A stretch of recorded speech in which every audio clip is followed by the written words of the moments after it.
তাওয়াক্কুল বলতে আসলে আমরা কি বুঝি? তাওয়াক্কুল হলো সিদকুল ইতিমাদ আলা আল্লাহ তাআলা ফি জালবিল মাসালিহ ওয়া দাফইল মাদার মা ফি'লিল আসবাব আল্লাতী আমারা আল্লাহ বিহা।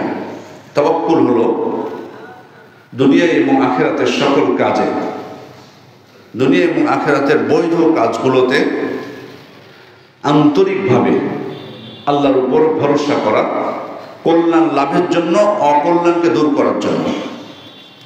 দুনিয়া এবং আখিরাতের বৈধ কাজগুলোতে কল্যাণ আনতে এবং অকল্যাণকে দূর করতে বৈধ মাধ্যম গ্রহণ করে আন্তরিকভাবে আল্লাহর উপর ভরসা করা। আল্লাহর উপর ভরসা, তাওয়াক্কুল করব তার উপর। তবে এখানে একটা বিষয় আছে গুরুত্বপূর্ণ, সেটা হচ্ছে মাধ্যম গ্রহণ করা।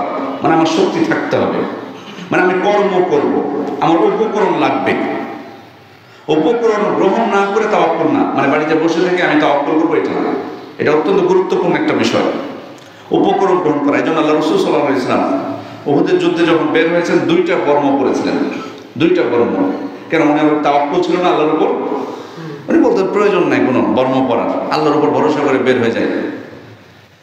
না, 2টা, একটা না, 2টা বর্ম পরেছেন, একটার উপর আরেকটা পড়েছেন। মক্কা বিজয়ের জন্য যখন আল্লাহ রাসূল সাল্লাল্লাহু আলাইহি ওয়াসাল্লাম বের হয়েছেন, শিরস্ত্রাণ বা হেলমেট পরিধান করেছিলেন সেদিন।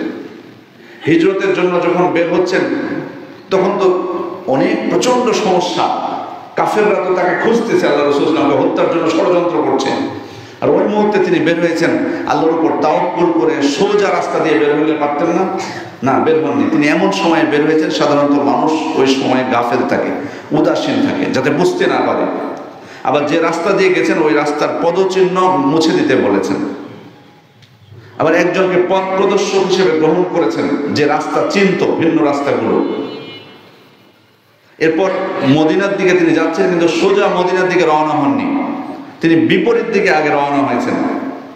এগুলো কি? এগুলো মাধ্যম। তাওয়াক্কুল পরিপূর্ণ ছিল আল্লাহর উপর, কিন্তু মাধ্যম তিনি গ্রহণ করেছেন। তার মানে মাধ্যম আমাকে অবশ্যই গ্রহণ করতে হবে।